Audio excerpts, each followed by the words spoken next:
اللاعب اللي قدامك ده اسمه بيتر شالويلي. طبعا الناس كلها عارفاه واغلب الناس اللي شافته مقتنعة بامكانياته جدا. عايز اقولك لو كان شالويلي اتعرض على النادي الاهلي قبل انضمامه لسان داونز كان هيتقال كلام كتير جدا وقتها يقلل من اللاعب. كان وقتها يتقال يا عم ده نبيبي، هما دول عندهم كورة اصلا؟ يا عم ده لاعب رفيع وعايز يتغذى ومش هينفع في الدوري المصري. يا عم ده لاعب تعبان وعاوزين صفقات من اوروبا. لا ده لاعب بيتحنكش وهيبقى زي ميكيسوني ويلخ يلخ يلخ وكلام كتير جدا وقتها كان هيتقال. وفي ناس تانية هتبص على الكواليتي بتاع اللاعب وهتقتنع انه لاعب مميز ويقدر يضيف للنادي الاهلي، وده طبعا بعد ما تتفرج عليه وما تحطش كلام الناس في دماغها تماما. خلاصة الكلام واللي انا عايز اقوله لك ان استكشاف اللاعبين والتعاقدات في النادي الاهلي اخر 5 مواسم بتدور بعقلية قديمة جدا، والناس اللي ماسكة عاوزة تختار الصفقات بنفس الطريقة بتاعت زمان. اللاعب ده بيجيب جول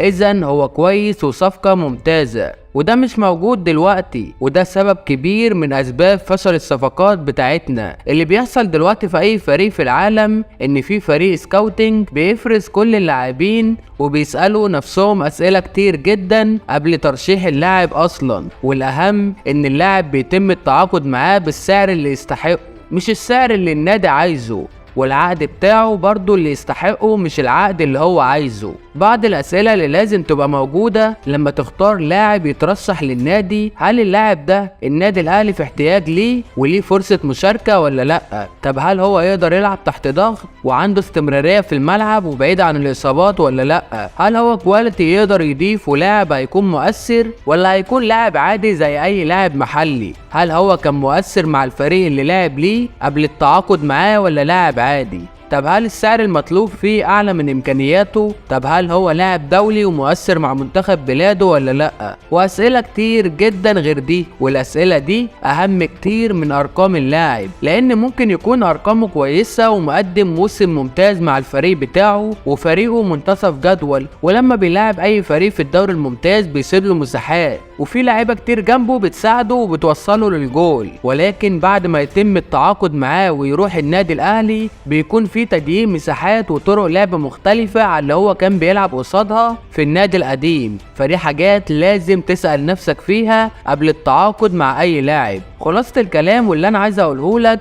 ان بيتر شالويلي اللي عامل موسم عالمي ده عقده مع سان داونز لا يتخطى $500,000، وده بعد تجديد عقده كمان، يعني كان بياخد في المواسم السابقة اقل من كده بكتير. بيتر شالويلي هذا الموسم حتى الان لعب 23 مباراة وقدر يسجل خلالهم 17 هدف وصنع 4 اهداف، يعني مساهم ب21 هدف في 23 مباراة. وبشكل عام لعب مع سان داونز 107 مباراة وقدر يسجل خلالهم 69 هدف وصنع 19 هدف، يعني مساهم ب 98 هدف في 107 مباراة. عايزك بقى تكلمني كده عن اللاعب المميز اللي في النادي الاهلي دلوقتي وتشوف المباريات اللي لعبها ونسبة المساهمات بتاعته، والاهم تشوف العقد بتاعه واللاعب ده كان جاي بكام اصلا، لان شالويلي انضم لسان داونز ب 600,000 يورو فقط، وده اصلا مبلغ ما تقدرش تجيب بيه لعيب في الدوري المصري دلوقتي. نقطة. وخلينا نكمل في الفشل اللي احنا فيه، ولا كأني قلت لك حاجة ولا كأني بقول حاجة اصلا،